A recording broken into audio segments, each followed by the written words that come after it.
We are going live on our podcast with Carl Huang from SCV, and we're doing this for the first time, so bear with me if the Facebook feed is lagging behind a little bit. But Carl's here. He's got his epic cat in the background. Carl, introduce yourself and introduce the main man behind you. All right, I'll start with my cat first, just so you can rest again. This is Clyde. He's a big boy, as y'all can tell. Fun facts about him: him and his brother were actually birthday gifts for my sister. So my uncle flew them in from Idaho because one of his coworkers had a bunch of kittens. So since Idaho's the potato state, Clyde is like a potato cat. That's awesome. Yeah. Anyways, about myself, my name's Carl. Did 8 years of drum corps. Did 5 years with the Vanguard Cadets. My first two were on trumpet. The next three, 13, 14, and 15, were as the head drum major. In 16, I was the assistant conductor for Phantom Regiment, and 17, I was the assistant drum major for the Santa Clara Vanguard, and 2018, I was the head drum major for the Santa Clara Vanguard. So you've got a lot of miles in the drum corps world, man. That's awesome. Yes, sir. So you were how old when you started? I was 14 when I started, so just the summer after my freshman year of high school. Had you heard of drum corps prior to high school, or you just kind of went all in as soon as you started marching band? Yeah, I didn't know what drum corps was until somebody asked me to come to a practice. My high school trumpet section leader was actually the horn sergeant for the Vanguard Cadets in 2011. And one day in February, I came in after the winter camps or the winter audition season. So one day in February, he just asked me hey, you like marching band, right? I was like, yeah, marching band was great. I loved it. And then he was like, yo, you want to come to this one marching band thing this weekend? I was like, sounds good. I got nothing else to do. So I went to a Sunday rehearsal. So it's one of our weekly weekend rehearsals that we have at Vanguard Cadets. Went there, did the visual block, did a music block, got pulled out of the music block into the middle of a parking lot. You heard me play a couple scales really badly. And then that's kind of how I made it into Vanguard Cadets. So I learned about drum corps when I experienced it firsthand as a marching member before I even saw a show or anything. Did you know a whole lot about the activity, or you just kind of went for it? I just kind of went for it. I honestly, they told me it was just it was just marching band. So I was like, okay, cool. No woodwinds here. This is awesome. I'm a brass player. Makes my life a lot easier. So what do you tell people when they're contemplating auditioning for drum corps, or just going and auditioning for something besides their normal day-to-day school activities now? Right. Really, for anybody that's really interested in auditioning for drum corps, I always tell them just go for it. Whether you're auditioning for one corps or multiple, just go out, because the experience itself at camps are just, it's amazing what you can feel emotionally at a camp, because all the camps that I've been to, it's you get there and then you see the first feeling I've ever gotten from a Vanguard Cadets camp or a Phantom camp or a Santa Clara Vanguard camp was just a feeling of family, right? You walk into the gym, or you get into the parking lot or the school campus, and the first thing you see is just people just hugging each other and just saying hello and just celebrating the fact that they are doing an activity that they really care about with a bunch of their other friends. Excuse me. And that's a great feeling to have, because you come into this new world, so to speak, but you enter, and the first thing you feel, the first thing you experience is something that's so familiar and wholesome that you just don't want to leave afterwards. And then on top of that, like family feeling, no matter where you go, like you're gonna get one of the best educational experiences. Some of y'all like I tell some of my students like you might be pushed to your limits. Like you probably have never like marched as much in your life or like in a single block before. You might not have played as much in a single block before. You might not have like danced as much in a single block before. But not only are you going to learn a lot about like educational techniques and pedagogy, you're going to learn a lot about yourself as well. So just go for it. Like if you have the money, go for it. Like if you need help paying for a camp, like there will be people that can help you pay for the camp, but go for it. Like don't limit yourself, don't hold yourself back. Absolutely. And that last part is that you said was you'll learn a lot about yourself. Tell us about the lessons you've learned about leadership along the way, because within those years, you took on a lot of different leadership roles within the different organizations you were a part of. Yeah, yeah. So I guess so to speak, like I'm glad I started off like as a marching member because I like it really taught me how to like just lead by example.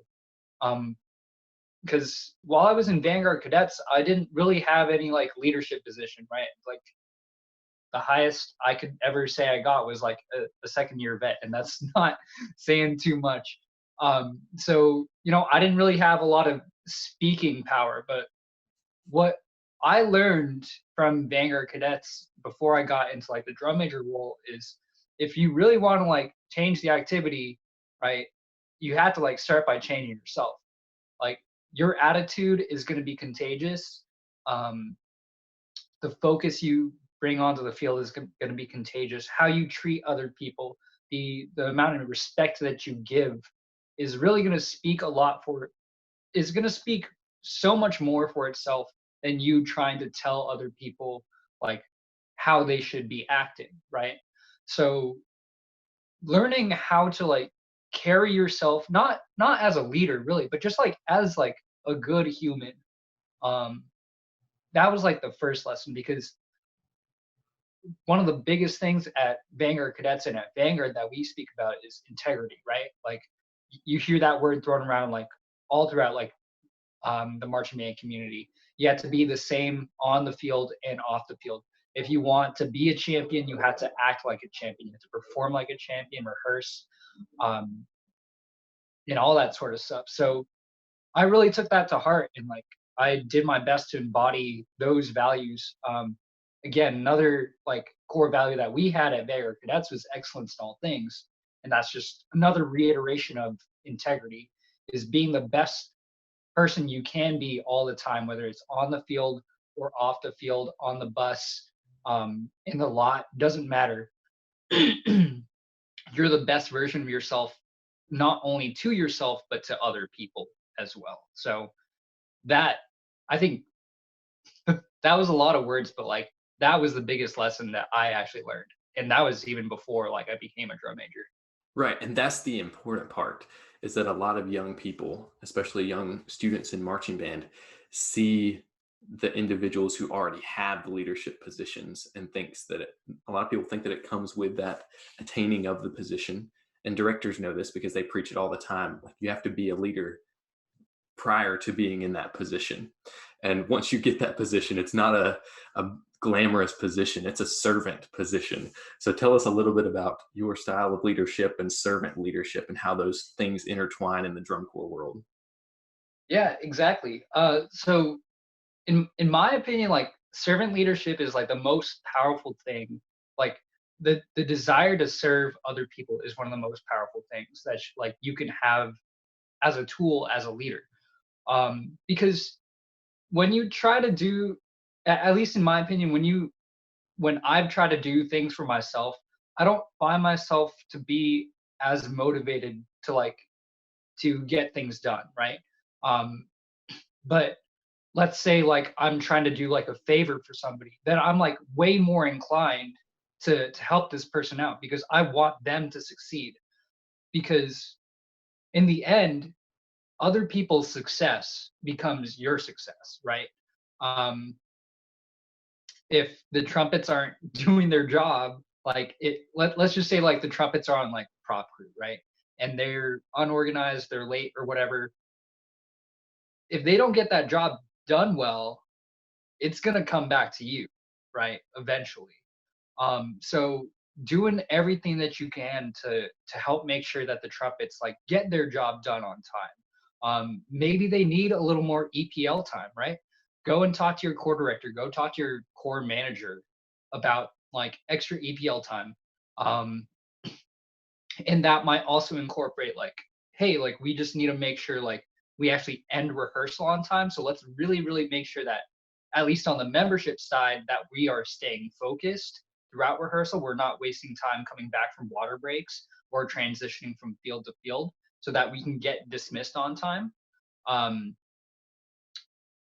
and again, just during EPL, encouraging people to help out as much as possible. Like in this day and age with as much equipment as that we have, like an extra set of helping hands goes a long way to getting other people's jobs like done quickly. So And for those who don't know, EPL means eat, pack, load.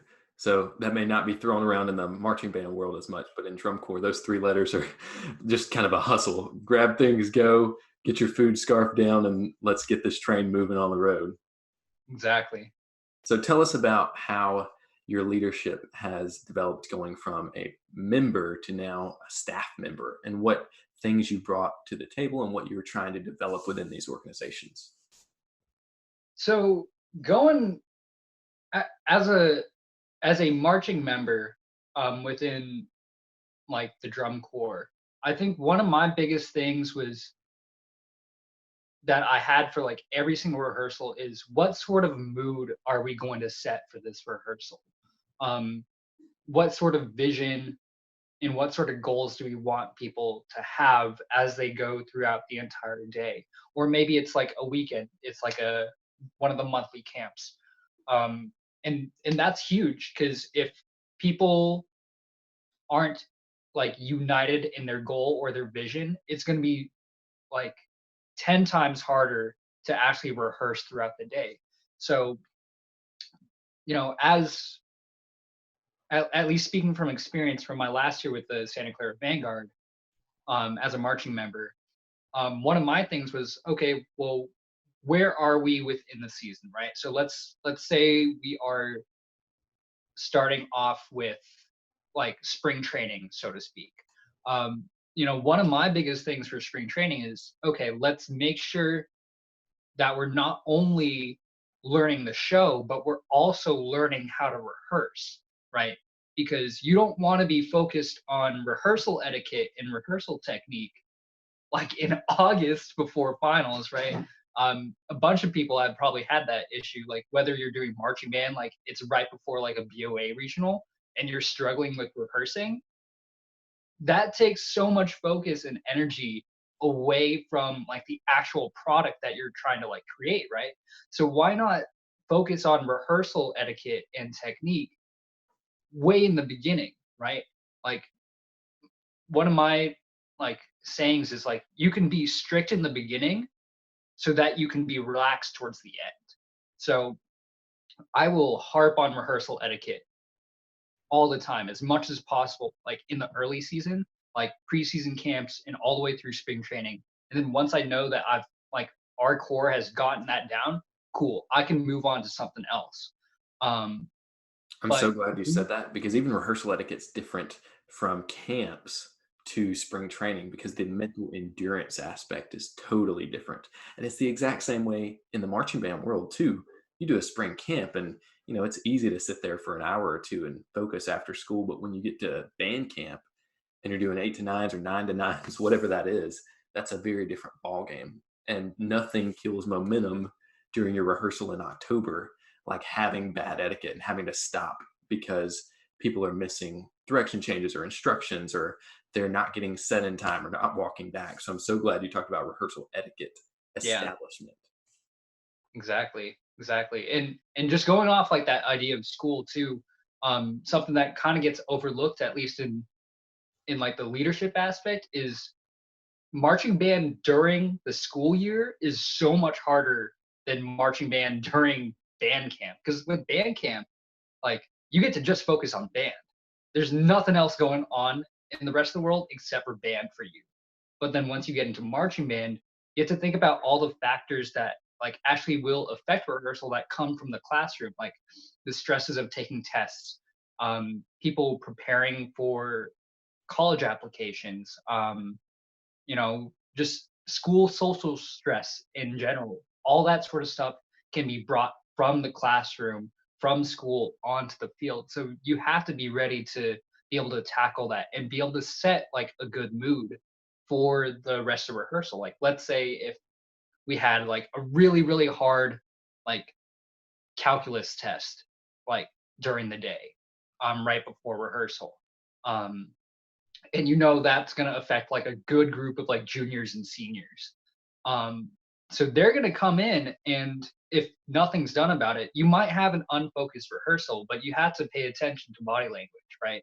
And the type of energy that's coming off the field. So if it's like school stress that's affecting rehearsal, it might be something that's like a very quiet, unfocused rehearsal where people aren't necessarily paying attention to the box, but they're very quiet. So you can kind of connect the dots there. It's like, oh, hey, like this calculus test really brought morale down and it's affecting our rehearsal energy. How can we like bring in like a morale booster to get their energy back up and to get them focused and ready to go throughout rehearsal? And you can say the exact same thing for something like hyper like unfocused where everybody's talking stuff. Okay, so maybe instead of adding more energy into something that doesn't need energy, you're taking that energy and focusing it into the box and just reapplying where that energy goes. Absolutely. Sounds like you've really mastered the art of having a pulse on the ensemble from your years being up on the podium. So tell me about Silent Command, because I know you've done some things with Silent Command and worked with kids in these age groups that you're talking about. Just give Mhm. us a brief synopsis of that experience. Yeah, so Silent Command is a fantastic online resource that anybody within North America or even like has access to internet can contact any one of our team members that have all had DCI experience and either get one-on-one lessons with conducting, or just if you want to just talk about leadership with us for a while, we'll be more than happy to set up a lesson with any of our students. Um, and then beyond the private lesson aspect, we also do our annual clinics. Unfortunately, our annual clinics were canceled this year because of the things that are going on in the world right now. But even beyond the annual clinics, we also do consultation. Um, we can, if any band directors would like to bring us into their school and to just work with their drum major team or leadership team for like a weekend or a just even like a rehearsal or an hour before a rehearsal, we offer those services up to any sort of high school Yeah, or I love it. any marching program, really. And there's a lot of people who do leadership clinics. One thing I like about you guys is that y'all are all young and either aging out or just aged out, and I think that has a lot of impact on the kids, the students, because they can identify with you. It's almost like you're a celebrity sometimes walking in the room. It's pretty cool. So Yeah. tell us about that last year of SCV. What was different about it? Was there a culture difference, or was it just the package and everything seemed to fit together? What did you feel during that summer when you got your first gold medal with them? Yeah, so I'm glad that you brought up the word culture because that was the biggest thing about 2018 Santa Clara Vanguard. Um, Literally, the first thing I remember about that season was our first like vet meeting of the night of that season. We were at the Dallas camp, I believe, and then the core director had sat down on the vets, and we had a pretty successful block. Like everybody was happy to be back and just like vibing with each other. But we got sat down and he said, hey, like, this is how it's going to be. Like, we had such and such things happen in the 2017 season that we can say that we didn't necessarily agree with, and we want to change those things for the better. However, that's not going to happen if only one part of the drum corps agrees to this. We all have to be a part of this culture, and it's really a package deal. Like, everybody has to buy into it. Um, and now that culture was really just focused on positivity. Like, how do we react to negative situations that arise during drum corps? Because, right, it's tough to avoid negativity in drum corps, right? Like, you get woken up, lights come on in the gym, and the first thing you hear is "Good morning, blah blah blah." It's 103 degrees outside, right?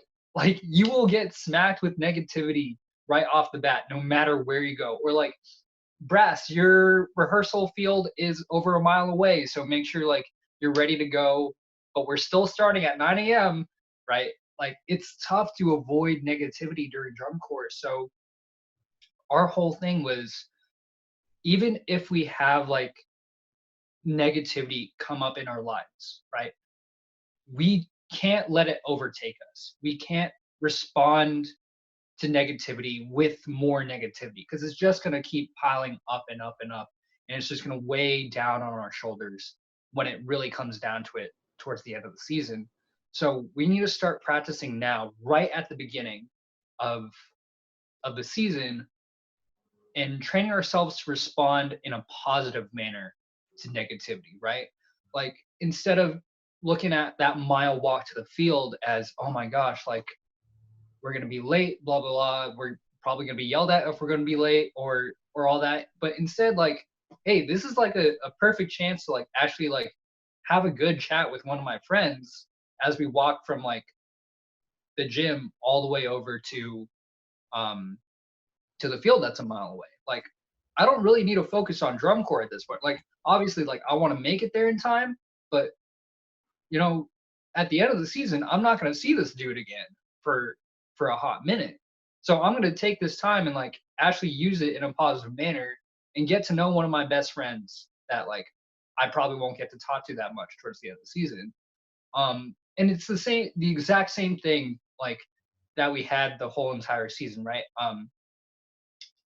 We're not necessarily ignoring the negative aspects of drum corps, because one of the key moments that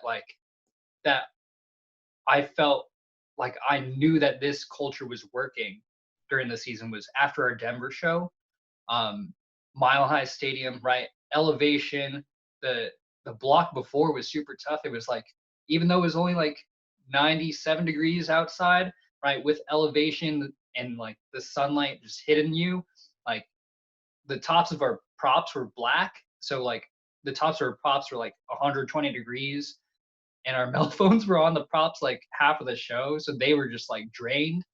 Um, we didn't necessarily have the best run that we could give out at that Denver show, but when we came out of it, we were able to respond to it positively. Like, we could go to our core director and our visual caption head and our brass caption head and say like, hey, like, we know that that wasn't the best run that we could do, but what are some things that we can do to actually fix it? So instead of just sitting on like the negative aspect, we were being proactive in trying to constantly problem solve throughout the whole entire season. How can we adjust our own rehearsal techniques to make sure that the marching members have the most energy going to the show?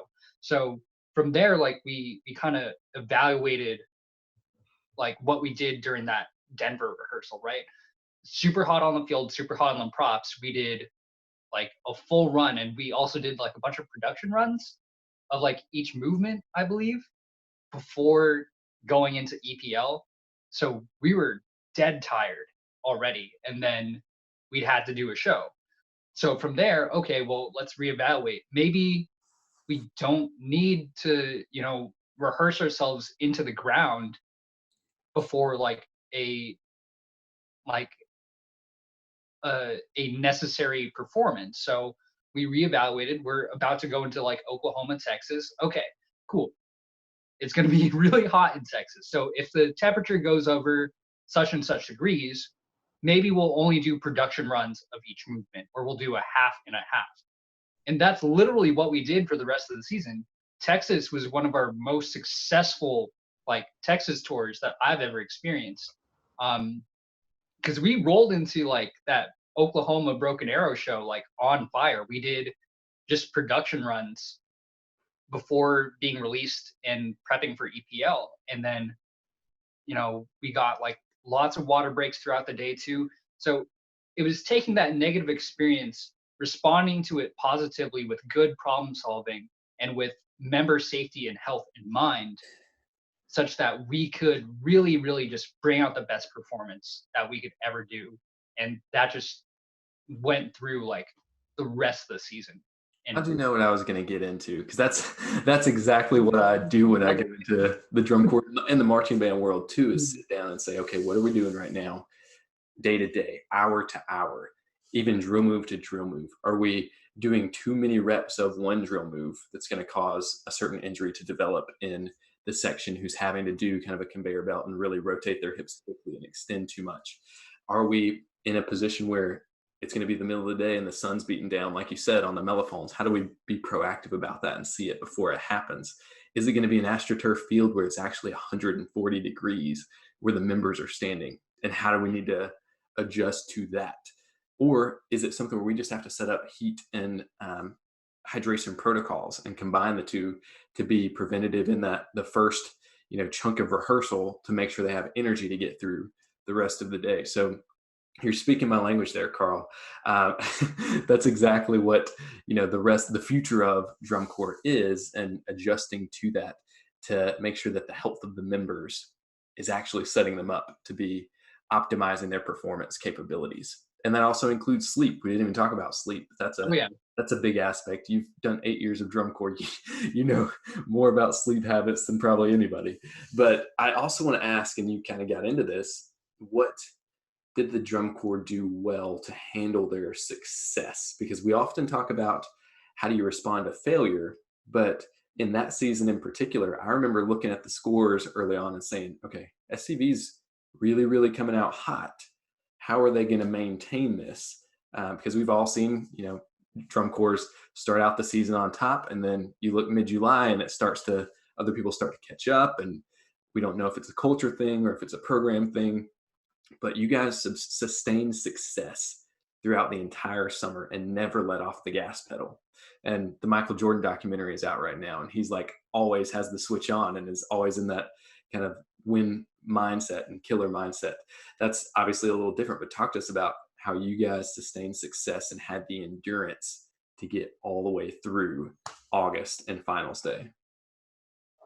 Right. So I think like just as like for a foundation that we set up for ourselves is like, we weren't really ever chasing that gold medal. We just wanted to have like the best experience possible on a day-to-day basis. Because really at the end of like the season, what you remember the most might not be finals night. Like I don't remember my finals run at all. But I do remember like, oh gosh, I remember the Stanford show. I remember RCC. I remember like Atlanta. I remember like a bunch of other shows before. So for us, really, it was how or what can we do ourselves to make us better the day before, from the rep before. And then there was this constant grind. Really, really huge shout out to like Stone Wang, because he really brought this vision, or he really helped bring this vision to the rest of the horn line.